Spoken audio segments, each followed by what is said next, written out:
23 inches and 23 inches and iwan. Okay. Alam mo ba paano basahin ang inch sa postal rule? Kung hindi, nako, panoorin nyo ito.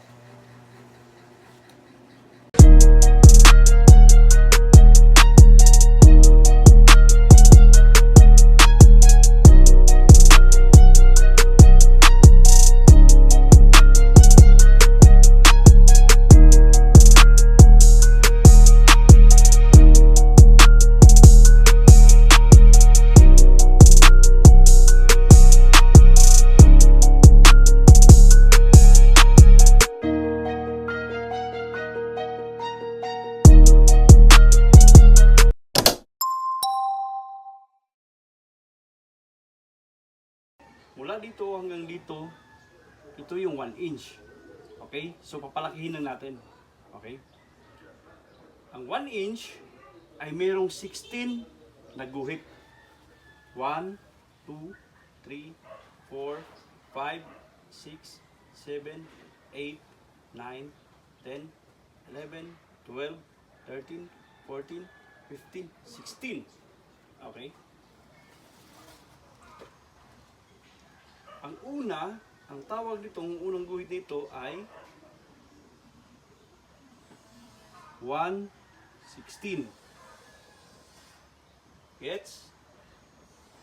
Ang pangalawa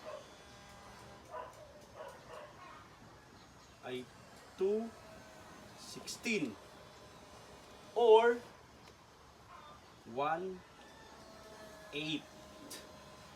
Okay? Next,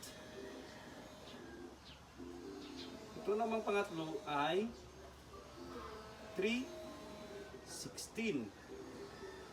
Ang pang-apat naman ay 4/16 or 2/8 or 1/4.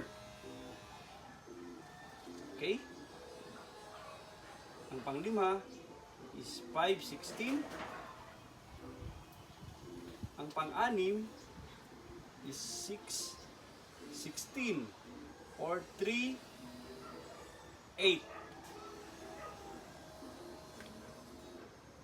Ang pang-pito ay 7/16. At ang gitna ay 8/16. Or, dahil gitna siya, 4/8 or 2/4 or 1/2. Dahil siya yung gitna. Okay? Next is ito ay 9/16. Ito ay 10/16. Or 5/8. Ito ay 11/16. Ang pang 12 na guhit ay 12/16 or 6/8 or 3/4. Take note. Okay, yung pang 13 na guhit ay 13/16. Ang pang 14 na guhit ay 14/16 or 7/8. Ang pang 15 na guhit ay 15/16. Ang pang 16 na guhit ay 16/16 or 1 inch. Okay? So, nagets na. Madali lang pala basahin ang inch. Di ba? Okay. Ayan. may bago na naman tayong natutunan kung paano gumamit ng English system gamit yung inch sa pagsukat. Teka, sukatin nga ulit natin yun. Okay. So, ito ay 23 inches and 5/8. Okay. Mula dito hanggang dito, yan ay 23 inches and 5/8 pala.